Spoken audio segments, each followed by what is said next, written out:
ఈరోజు ఆదోని కిరాణా merchant associations వాళ్ళు వీళ్ళందరూ కూడా వచ్చి నన్ను కలుస్తా ఉన్నారు. ఒక ఇబ్బంది గురించి నన్ను కలుస్తా ఉన్నారు. ఏమంటే ఇప్పటికే డిమార్ట్ లాంటి పెద్ద సంస్థలు మా ఆదోని లాంటి చిన్న ఊర్లలో కూడా, చిన్న పట్టణాల్లో కూడా వచ్చి మాకు రావాల్సినటువంటి ఖాతాదారులు, మాకు వచ్చినటువంటి వినియోగదారులందరినీ కూడా పట్టుకుపోతా ఉన్నారు. అలాగే ఇప్పుడు మళ్ళీ కొత్తగా రిలయన్స్ కి సంబంధించినటువంటి వ్యక్తులు వస్తా ఉన్నారు. ఇంకొక చోట ప్రభాకర్ టాకీస్ అనే దగ్గర దాన్ని కొట్టేసి పెద్దగా కడతాము అని అంటున్నారు. దీనివల్ల సుమారుగా వేల సంఖ్యలో ఉన్నటువంటి కిరాణాదారులు, మనం ఎప్పుడు చూసినా మన వీధిలో ఏ వీధికి పోయినా సరే 2-3 కిరాణా షాపులు ఉంటాయి. చిన్న చిన్న వస్తువులు అమ్మేవాళ్ళు, హోల్సేల్ తీసుకొని వచ్చి రీటైల్ గా మన పక్కన మనకు వెంటనే అందించేవాళ్ళు, అలాగే అప్పులు వచ్చేవాళ్ళు కొంతమంది సామాన్యుడి ధరకి తక్కువగా వాళ్ళకి లాభం లేకుండా కూడా ఇచ్చే కిరాణాదారులు, వీళ్ళందరూ తరతరాలుగా ఈ వ్యాపారాన్ని నమ్ముకుని జీవనం గడుపుతా ఉన్నారు. ఈ రోజు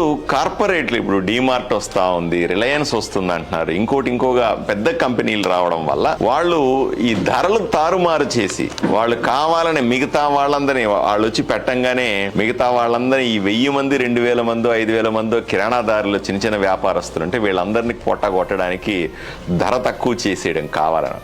వాడికి ధర తక్కువ చేసినా సరే వర్కౌట్ అవుతుంది, ఎందుకంటే బల్క్లో కొంటాడు కాబట్టి, లేదా నష్టం వచ్చినా తట్టుకుంటాడు కాబట్టి వీళ్ళందరినీ చంపే వరకు ధర తక్కువ పెట్టేసి ప్రజలని తీసుకెళ్తాడు.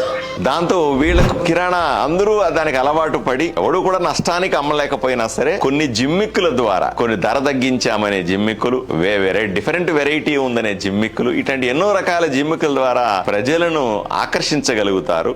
మేము తరతరాలుగా వస్తున్నటువంటి ఇదే వృత్తిని నమ్ముకున్నటువంటి కిరాణాదారులందరూ పూర్తిగా నష్టపోతాము అనే ఆలోచనతో ఈరోజు నా దగ్గరికి వచ్చారు. నేను పూర్తిగా ఏకీభవిస్తా ఉన్నాను. కేవలం ఈ కిరాణా కొట్టు వాళ్లే ఆధారపడి ఉంటారా అంటే కాదు. కిరాణా కొట్టులో పనిచేసే చిన్న ఎంప్లాయీస్ ఆధారపడి ఉంటారు, దాంట్లో చేసే హమాలీలు ఆధారపడతారు, దాంట్లో చేసి చిన్న చితక పనులు చేసే వాళ్ళు ఆధారపడతారు. వీళ్ళందరి పొట్టగొట్టి చివరికి ఎవరో కార్పొరేట్ ఒక్కరే ఓ పెద్ద సంస్థ మాత్రం బతుకుతుందంటే కూడా అది సరైన పద్ధతి కాదు అని నేను భావిస్తా ఉన్నాను. తప్పనిసరిగా మరింత లోతుగా జరుగుతున్న విషయాల గురించి అవగాహన తెచ్చుకుని ఏ విధంగా వీళ్ళకి సాయం చేయగలను అన్న విషయం మీద తప్పనిసరిగా ఆలోచన చేస్తాను.